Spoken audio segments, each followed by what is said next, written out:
How to delete Reels history on Facebook. Hey everyone, welcome back to the channel. In today's video, I'll show you how to delete Reels history on Facebook.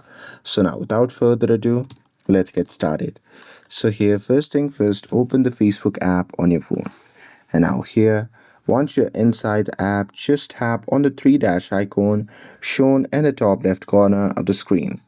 And now here from the pop-up menu, just tap on settings and privacy, and after that you can just tap on settings. And now here, once you're inside the settings section, you simply have to scroll down and tap on activity log. And now here, once you're inside the activity log, you simply have to tap on your Facebook activity.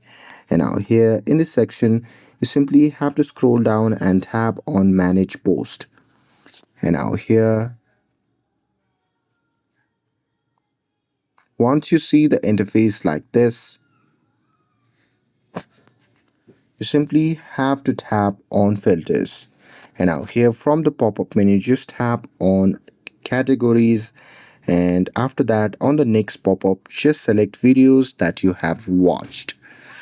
And now here you'll see all your Facebook Reels watch history. And now here, to remove them, you can just tap on the three dot icon beside that particular video, and from there you can just tap on delete, or you can just tap on recycle bin as well, or you can simply select the video that you want to delete and delete them one by one. And that's it. That's how you can delete Reels history on Facebook. With this, if you found this video helpful, then don't forget to like, share, and subscribe to get updated for more videos. Thanks for watching, and I'll see you in the next video.